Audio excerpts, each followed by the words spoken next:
pare moo ma ni booy dañ lay boqal ci suuf ma ne ko man duma ku ñuy boqal wala ku ñuy wéef wala ku ñuy kromp mu commencé sens man ma noppi mu commencé tekki micro ma ne ko ben grand fii waxuñu fi lu jar li mu jóg HBK coupé mu tiim ma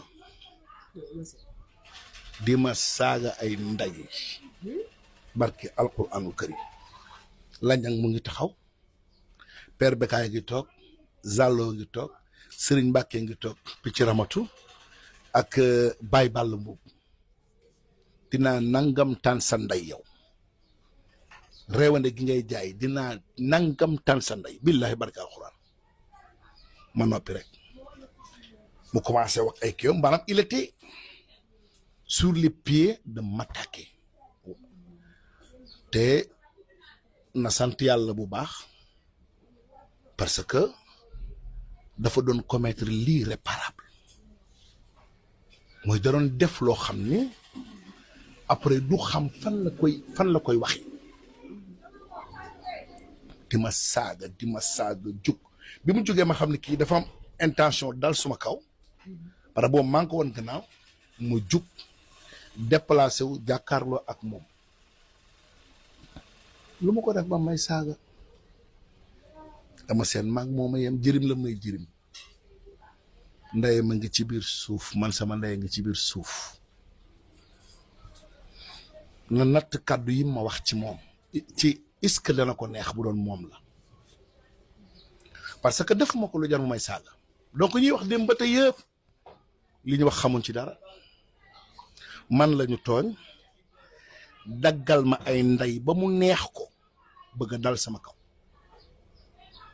te li may wax ni am na ay seede ñun ñëpp a nga fa woon ma ne ko man duma la delloo saaga ndax Père Bekaay vraiment mën nga ma saaga yow ay ndey ci kanamu Père Bekaay mais man duma la delloo saaga ci kanamu Père Bekaay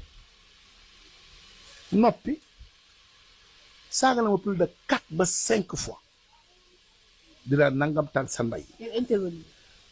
maanaam jataay bi dañu tiit même man intérieurement dama lu ma bett